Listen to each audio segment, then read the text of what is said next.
लाल बलुआ पत्थर से निर्मित फतेहपुर सीकरी मुगल साम्राज्य के इतिहास और विरासत की खूबसूरत गाथा है। आगरा से सिर्फ 37 किलोमीटर दूर फतेहपुर सीकरी अकबर ने 1569 में सूफी संत शेख सलीम चिश्ती के सम्मान में इस शहर की स्थापना की। ये भारत में मुगल वास्तुकला के बेहतरीन उदाहरणों में से एक है। फतेहपुर सीकरी 1610 में परित्यक्त होने और वीरान खंडहर में बदलने से पहले कुछ वर्षों तक मुगल साम्राज्य की राजधानी हुआ करता था।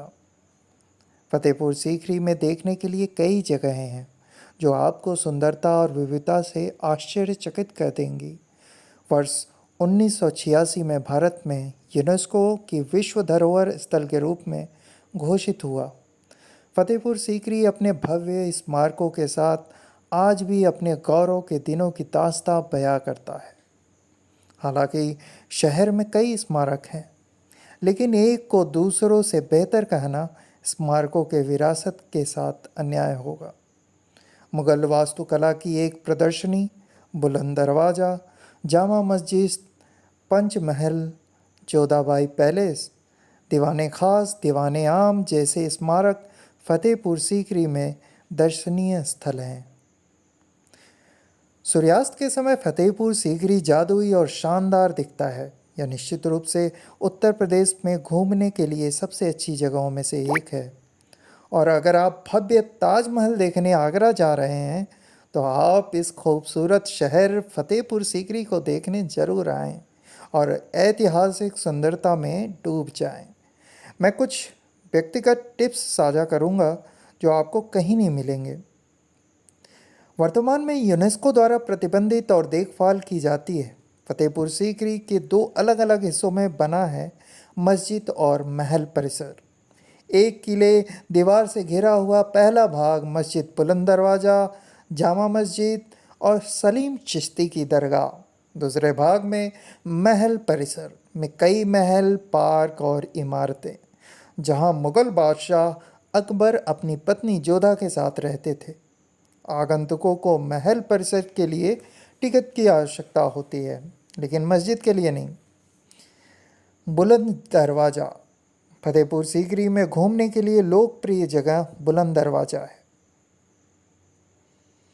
शेख सलीम चिश्ती की मकबरा, यहाँ पर फतेहपुर सीकरी की सभी इमारतें लाल बलुआ पत्थर से बनी हैं। वहीं शेख सलीम चिश्ती का मकबरा सफ़ेद संगमरमर से बना है, जैसे हम ताजमहल में हैं। शेख सलीम चिश्ती ही थे जिन्होंने अकबर से कहा था कि उन्हें एक जल्दी बेटा होगा। एक बार अकबर को पुत्र हुआ तो उसने उसका नाम सलीम रखा। सलीम चिश्ती को सम्मानित करने के लिए फतेहपुर सीकरी की स्थापना की गई। जामा मस्जिद सलीम चिश्ती को देख रेख में 1586 में अकबर द्वारा निर्मित जामा मस्जिद मुगल कालीन की महान कलाकृति को प्रदर्शित करता है। मुगल बादशाह अकबर यहाँ 5 बार नमाज अदा करने के लिए आया करते थे। जोधाबाई पैलेस, ये जो आप जोधाबाई पैलेस देख रहे हैं, जोधाबाई पैलेस को सम्राट का हरम भी माना जाता था, जहां शाही हरम की अन्य महिलाएं भी रहती थी। बहरहाल आप अपनी अद्भुत वास्तुकला, राजस्थानी और अरब शैलियों का एक सुंदर मिलाप है, जिसके कारण यह परिषद सबसे महत्वपूर्ण इमारतों में से एक है। जोधाबाई महल आपको बालकनी वाले जयपुर महलों की याद दिलाएगी, जिसके इंतज़ार में सारे लोग थे। मोहब्बत की निशानी। ताजमहल की कहानी कुछ इस प्रकार है। ताजमहल को मुगल सम्राट शाहजहां ने अपनी पत्नी मुमताज महल की याद में बनवाया था। ताजमहल को बनाने में करीब 22 साल लगे थे और इससे करीब 20,000 मजदूरों ने काम किया था।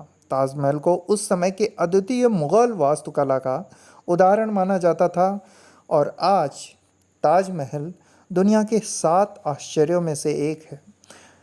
जो ताजमहल का बाहरी हिस्सा है शुद्ध सफ़ेद संगमरमर से बना है, जिसमें कई तरह के रत्न जड़े हुए हैं। ताजमहल के आंतरिक हिस्से में जहान और मुमताज महल के स्मारक हैं। ताजमहल के स्मारकों के चारों तरफ नक्काशीदार संगमरमर की जालियां लगी हुई हैं। ताजमहल को बनाने वाले कारीगर अलग अलग जगहों से आए थे। ताजमहल को बनाने का मकसद शालीनता और गरिमा का स्मारक बनाना था। ताजमहल को प्यार का प्रतीक माना जाता है। ताजमहल को 1983 में यूनेस्को ने विश्व धरोहर घोषित किया था। ताजमहल को देखने के लिए दुनिया भर के पर्यटक आते हैं। हाँ, हालांकि ताजमहल पर प्रदूषण का असर ज़रूर पड़ रहा है, फिर भी एक इमारत जो मोहब्बत और प्यार की प्रतीक मानी जाती है। तमाम राष्ट्र प्रतिनिधि, तमाम विश्व नेता भारत आने पर एक बार ज़रूर यहाँ आते हैं, तो आप भी आइएगा ज़रूर ताजमहल।